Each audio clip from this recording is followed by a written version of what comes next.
આજે ચૂંટણી પૂર્ણ થઈ છે। ઐતિહાસિક એસઆઈઆર બાદ ગુજરાતમાં પહેલી ચૂંટણી પૂર્ણ થઈ ગઈ છે। સ્થાનિક સ્વરાજ્યની ચૂંટણીમાં ગરમી વચ્ચે મતદારોએ ઉત્સાહ પણ બતાવ્યો અને કેટલાક વિસ્તારોમાં નીરસતા પણ જોવા મળી, પરંતુ આખરે સરેરાશ મતદાન ગત ચૂંટણી કરતા સારું રહ્યું છે। તો શું વધેલું મતદાન ભાજપ માટે શુભ સંકેત છે કે વિરોધ પક્ષો માટે આશા લઈને આવ્યું છે? જુઓ આ વિશેષ અહેવાલમાં।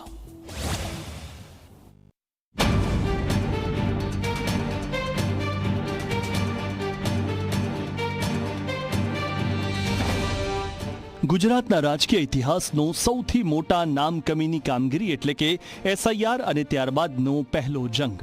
કાળઝાળ ગરમી, પરસેવે રેબઝેબ મતદારો છતાં લોકશાહીનો ઉત્સવ આજે ભારેખમ રહ્યો। આ કોઈ સામાન્ય ચૂંટણી નથી, આ ચૂંટણી છે 77 લાખ મતદારોના નામ કમી થયા બાદની પહેલી કસોટી। શું મતદારો ઘટ્યા એટલે મતદાન વધ્યું કે પછી જનતાનો મિજાજ બદલાયો છે? એસઆઈઆરની પ્રક્રિયામાં મોટા ભાગે જ્યાં માર્જિન ઓછાથી આર્જિત થઈ છે ત્યાં આગળનો ઉલટફેર થઈ શકે। એટલે અમદાવાદની અંદર તમે જુઓ તો જે વિપક્ષની પાસે 25 કાઉન્સિલર છે એમાંના મોટાભાગની જે લીડ છે બહુ થીક લીડ છે અને એમાં જ મતદારો જે છે એ સૌથી વધારે કપાયા છે। એટલે ઘણો બધો ઉલટફેર જે છે એ ઓછા માર્જિનની સીટોની અંદર ચોક્કસ થઈ શકે। સમજવા જેવી વાત એ છે કે એસઆઈઆર એટલે કે સ્પેશિયલ ઇન્ટેન્સિવ રિવિઝન બાદ ગુજરાતની મતદાર યાદી શુદ્ધ થઈ છે। જે બોગસ કે મૃતક મતો હતા તે દૂર થતાં જ મતદાનની ટકાવારીમાં ઉછાળો જોવા મળ્યો। એસઆઈઆરને તમે એક રીતે જોશો તો એસઆઈઆરમાં એવું નથી કે એક જ દિવસમાં કરેલી સિસ્ટમ છે, એને 4-6 મહિના ચાલેલી પ્રોસેસ છે, દરેકને સમય આપવામાં આવ્યો છે। અને એસઆઈઆર પછી જે સ્ટેટમાં ચૂંટણી થઈ છે એમાં પણ તમે જોશો તો ત્યાં એ લોકોએ એમાંથી મોટાભાગે ક્યાંય એવા નથી આવ્યા કે મારું મતદાન રદ થયું છે। 90 લાખ મતદાતા બીજા સ્ટેટમાં છે, ગુજરાતમાં 73 લાખ મતદાતા ઓછા થયા છે, પણ હજી ક્યાંય એવી આપણને દેખાડું નથી કે મારું મને મતદાન કરવા નથી મળ્યું। એટલે આપણે એમ સમજી શકીએ કે આનાથી મતદાનની ટકાવારી વધશે અને જે ખોટા મતદાતો રિમૂવ થયા છે અને એનો ફાયદો બંને પાર્ટીને થશે, ઓવરઓલ બંનેને ફાયદો થશે। ગત ચૂંટણીમાં મહાનગરપાલિકામાં માંડ 46% મતદાન હતું,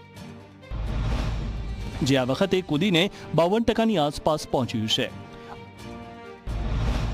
અમદાવાદ જેવા મહાનગરોમાં પણ 3 થી 4% વધારો રાજકીય પક્ષોના ધબકારા વધારી રહ્યો છે।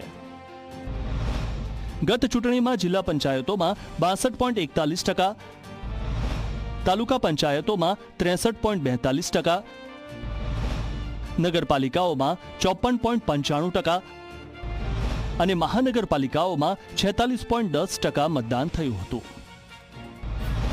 જ્યારે નર્મદા જિલ્લાએ 80.66% મતદાન સાથે આખા રાજ્યમાં ટોપ કરીને સાબિત કર્યું છે કે ગામડાનો મતદાર આજે પણ સૌથી વધુ જાગૃત છે। હવે સવાલ એ છે કે આ સરપ્લસ મતદાન કોની પેટી ભરી દેશે? ભાજપનો ગઢ ગણાતા શહેરોમાં 52% મતદાન શું કેસરિયા બ્રિગેડની જીત પાકી કરશે કે પછી વધેલું મતદાન મોંઘવારી સામેનો આક્રોશ છે જે કોંગ્રેસને ઓક્સિજન આપશે?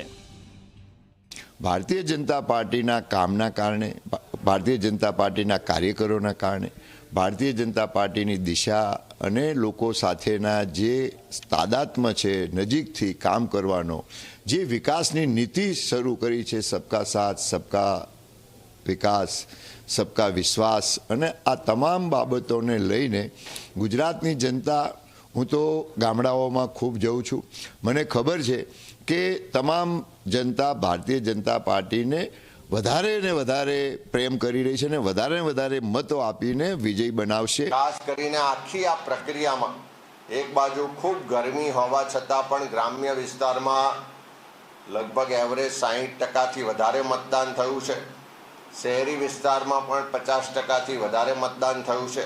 ત્યારે એવા તબક્કામાં લોકશાહીના મહાપર્વ રૂપી સ્થાનિક સ્વરાજની ચૂંટણીઓમાં ઉત્સાહભેર ભાગ લેનાર ગુજરાતના તમામ મતદાર ભાઈઓ બહેનોનો પ્રદેશ કોંગ્રેસ સમિતિ તરફથી આભાર માનું છું કે તમારા બધાનો સહયોગ રહ્યો, તમારા બધાના આશીર્વાદ કોંગ્રેસના ઉમેદવારોને મળ્યા।